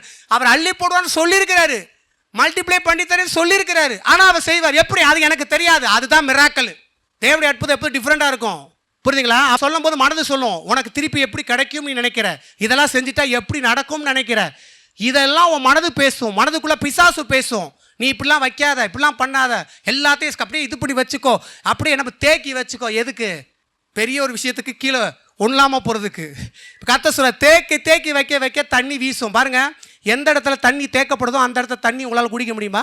குடித்தா என்ன ஆகும்? குடிப்பீங்களா? தேங்கின தண்ணி என்ன ஆகும்? ஸ்மெல் அடிக்கும். தேங்கின தண்ணிக்குள்ளே தான் நிறைய பூச்சிகள்லாம் வந்து என்ன பண்ணும், நிறையா அந்த இடத்துல தங்கி இருக்கும். புரியுதுங்களா? அதே போல் தான் கொடுக்காத ஒரு மனிதன் தேங்கி வச்ச தண்ணி போல் உள்ள தேக்கி வைக்க வைக்க அங்கே பிசாசுகள் அந்த கிரியைகள் உள்ள நுழையும். அது உள்ள நுழைய என்ன பண்ணும்? எப்படி இருந்து உன்கிட்ட ஒன்றும் இல்லாமல் ஆக்கணும்னு பார்க்க ஆரம்பிக்கும். பாருங்க, இதெல்லாம் நீங்கள் தெரிஞ்சுக்கிறணும். ஆகையால் தேவனுடைய வார்த்தையில் நம்ம சந்தேகப்பட வேண்டிய அவசியம் இல்லை. ஏன்னா கர்த்தர் சொல்கிறாரு, உன்னை நடத்துறது என்னுடைய கடமை, பெருக்கிறது என்னுடைய கடமை. நீ பஞ்சத்தில் அகப்பட்டிருக்கும் போது பஞ்ச காலத்திலையும் உன்னை போஷிக்கிறது என்னுடைய கடமையாக இருக்குது. அதனால் நீ என்ன பண்ணு சொல்லும்போது பார்த்தீங்கன்னா, பஞ்ச காலத்திலையும் நீ கொடுக்கணாவே இருன்றாரு. பஞ்ச காலத்திலேயே நீ கொடுக்கணா இரு, என்னை கனமனவனாக இரு. அப்போ எப்படி என்னுடைய பெருக்கம் உண்டாகும் என்பதை பாரு என்பதை சொல்கிறார். ஆகையால் என்னைக்கு நம்ம பார்த்தீங்கன்னா பிசாசின் ஸ்வாபம் உடையவர்களாக இருக்கவே கூடாது. அந்த ஸ்வாபம் கர்த்தருடைய ஆசீர்வாதத்தை எடுப்பதுக்கு தடையாக இருக்கும். கர்த்தரை எப்போது உயர்த்தும்படியாக, கர்த்தரை பணத்தினால் எப்படி கனமனும்படியான ஒரு காரியத்தை கர்த்தர் நமக்கு நம்ம கற்றுத்தரார். ஏன் கற்றுத்தராரு? ஏன்னா அவர் கடமை. ஏன்னா அவர் ஐஸ்வர்யத்தை நம்ம பெற்றுக்கொள்வதற்கு அவர் தான் நமக்கு கற்றுக் கொடுக்கணும். அவர் தான் அந்த வழியை காட்டணும். அதான் சொல்ற, நான் உனக்கு போதித்து உனக்கு நடக்க வேண்டிய வழியை உனக்கு காட்டுவேன், உன்மேல் என் கண் வைத்து உனக்கு ஆலோசனை சொல்வேன்றார் பாருங்களேன். அப்ப கவனிக்கணும். அப்ப அவர் என்ன சொல்றாரு, நான் உன்னை நடத்துவேன், இந்த ஐஸ்வர்யத்தை எப்படி உன் வாழ்க்கையில பெருக்கிறதுக்கு நான் எப்படி கிரியேஷன் உனக்கு கத்துத்தரேன் அப்படின்னா ஆவியா நடத்திட்டு போறாரு பாருங்க. இப்ப இந்த சாரிபாத் விதவை வீட்டில் கர்த்தர் கிரியை செய்கிறார் பாருங்க. எப்படி அற்புதம் அங்கே செஞ்சேன் என்பதை பாரு, எப்படி அவ வந்து அதை பெற்றுக்கொண்டா என்பதை பாரு. அதுக்கு வழி இதுதான்றாரு. நீங்கள் வேதத்தில் எங்கே போய் பார்த்தாலும் கொடுக்கிற காரியத்துக்கு பின்னாடி பெருக்க இருக்கும். புரியுதுங்களா? அப்போ கர்த்தர் சொல்கிறாரு, உன்னை நடத்துறது என்னுடைய கடமை, நான் நடத்துகிறேன், உனக்கு போதிக்க வேண்டியது என்னுடைய கடமை, போதிச்சேன், நீ நடக்காத வரைக்கும் பெற முடியாதுன்றாரு. நீ இதுக்கு இந்த வழியை வராத வரைக்கும், உன் மனநிலை மாறாத வரைக்கும் பணத்தில் நீ பெருக்க முடியாதுன்றாரு ஆண்டவர். எத்தனை பேர் புரியுது? ஆகையால் பாருங்க, கடவுள் கொடுக்க வேண்டிய திருடணும் அப்படின்னா நீங்கள் ஒரு திருடர்கள். திருடர்களுக்கு கர்த்தர் என்ன பண்ணுறதில்ல, ஆசீர்வாதத்தை பெறவே முடியாது. திருடன் மனம் திரும்புறது தான் அவருடைய விருப்பம். புரியுதுங்களா? நிறைய பேர் கிறிஸ்தவர்கள் தான் ஆவிக்குரிய திருடர்களாக இருக்கிறாங்க. ஆண்டுடைய காலையில் திருடுறாங்க. என்றைக்கும் கர்த்தருடைய பிள்ளைக்குள்ளே அந்த ஸ்வாபம் இருக்கவே கூடாது. உன்னை நீ செக் பண்ணி பாரு, எந்தெந்த விஷயத்தில் இருக்கேன், அப்படி இருக்கவே கூடாது. புரியுதுங்களா? கடவுளுக்கும் நான் செய்யணும், மற்ற மனுஷர்களுக்கும் யாருக்கெல்லாம் கடவுள் சொல்கிறாரோ அவங்களுக்கெல்லாம் நம்ம என்ன பண்ணோம், கரத்தை நீட்டும் பொழுது நான் சொல்கிறேன், உங்கள் அத்தியாயத்தில் நீங்கள் கடங்கானே இருக்க மாட்டீங்க, ஐஸ்வானன்றதான் எழுதப்பட்டிருக்கும். எத்தனை பேருக்கு புரியுது நான் சொல்கிறது? அப்போ எவ்வளோ தைரியம் வருதா இல்லையா கர்த்தருடைய வார்த்தையில்? தைரியம் இருக்கும் பாருங்கள். நம்ம வார்த்தையில் நடந்தோன்னா தைரியம்தான். அதனால் பார்த்தீங்கன்னா யாரை சுரண்டலாம், யாரை வைக்கலாம், அவங்க பண்ணட்டும் இவங்க பண்ணட்டும் அப்படி இல்லை. என்ன பண்ணணும், நான் செய்கிறேன், அதை முதல்ல நான் வைக்கிறேன், எவன் எக்கடு கட்டு போட்டோம். நம்ம செய்கிறவங்களை கூட சரி தடுப்பாங்க, பார்த்துருக்கீங்களா? நம்ம வீட்டாலே தடுப்பாங்க. நீ ஏன் இப்படி போய் செய்கிற, நீ என்ன இழிச்சாப்பாயலா, எதுக்கு இப்படி பண்ணுற, நீ இதை வச்சுக்கோ. ஒரு அக்கா வந்து இங்கிட்டு சொல்லும், இன்னொரு அக்கா வேறு மாதிரி சொல்லும். இதெல்லாம் குடும்பத்தில் நடக்கும். இந்த காரியம்லாம் நாம் யாரும் கேட்கக்கூடாது. எல்லாத்துக்கும் செய்கிறேன், எல்லாத்துக்கும் பண்ணுறேன், குறை சொல்லாமல் இருங்க. ஏன் பிசாசு தடை பண்ணும், அந்த காரியத்தை தடுக்கும். நம்ம மனசை மாற்றி என்ன பண்ணும், நீ வந்து உன் காசை காப்பாற்றிக்கணும். காப்பாற்றுறதில்ல, நான் எப்படி காப்பாற்றுறேன்ற வழி இந்த வழியில் காப்பாற்ற முடியாது. இந்த வழியில் என்ன வழி, ஏன்ட்டு பிசாசு பிடுங்குற வழி. கர்த்தர் காப்பாற்றுறதுக்கான வழியை சொல்லிட்டார். என்ன சொல்கிறார், நீ கொடு, அதுதான் பெருக்கிறதுக்கான வழி, அதுதான் தேவனுடைய ஐஸ்வர்யத்திலிருந்து உன்னுடைய குறைவை சந்திக்கும் கூடிய வழி. இல்லாட்டா நீ சேர்த்து நேர காரியம் பண்ணால் கூட இன்னும் கடனுக்கு நேராக தான் போவே தவிர்த்து கீழே வர முடியாது. கர்த்தர் சொல்கிறார், நீ கடவுளை கனமன்ற ஆளாக இருந்தால் உனக்கு எல்லா விதத்துலையும் அவர் உதவி செய்வார். பின்னாடி இருந்து உனக்கு உதவி செஞ்சுட்டே இருப்பார். நீ தோத்தே போக முடியாத வாழ்க்கையில், கீழே இறங்கவே முடியாது என்பதை நான் சொல்கிறேன். என் வாழ்க்கையின் அனுபவத்துன்னு சொல்கிறேன். அதுக்கு நம்ம விசுவாசியே சாட்சி. பணத்தின் விஷயத்தில் என்னை கர்த்தர் எப்படி நடத்தார் என்பது அவங்களுக்கே தெரியும் வாழ்க்கையில். ஆகையால் நான் சொல்கிறேன், எனக்கு என்ன காரியம்னா, கர்த்தர் எனக்கு இந்த வசனத்தை நடத்துகிற விஷயம் தான். கர்த்தர் எனக்கு கற்றுக் கொடுத்த காரியம். இப்படி போ, இப்படி நட, இதை செய், இந்த ஸ்வாபம் இப்படி இருக்கக்கூடாது உனக்குள்ள. பாருங்கள், பல நேரம் ஊழியர்களே என்கிட்ட சொல்லுவாங்க, இப்படி இரு, என்ன நீ இப்படி பண்ணுற அப்படின்னு வர பாருங்க. ஊழியக்குள்ளேயும் பிசாசு பேசுவான். விடு, ஊழியம் பேசுகிற பேச்சல்ல, கடவுள் எனக்கு என்ன சொன்னாரோ அதை நடக்க போகிறேன். இதுக்கு விரோதமாக யார் சொன்னாலும் நீங்கள் ஒன்று விளங்கிக்குங்க. கர்த்தர் உங்களுக்கு ஒரு வழியை காண்பிக்கும் போது கிறிஸ்தவர்களே உங்களுக்கு வேறு மாதிரி காமிப்பாங்க வழி, ஊழியர்களே வேறு மாதிரி வழியை காமிப்பாங்க. ஆனால் ஒன்றை விளங்கிக்குங்க, கர்த்தர் உங்களுக்கு காண்பித்த வழியில் கான்ஃபிடென்ட்டாக இருந்துக்கோங்க. யார் என்ன சொன்னாலும் தேவன் என்கிட்ட என்ன சொல்கிறாரோ அந்த வழியிலே போயிட்டே இருங்க. நான் சொல்கிறேன், நீங்கள் அற்புதத்தை பார்க்க முடியும், நீங்கள் தாழ்ச்சி அடைவதே கிடையாது. ஜோரக்கெல்லாம் தட்டுவோமா? கர்த்தர் உங்களை ஆஸ்வதிப்பாராக. எல்லா கண்களையும் மூடி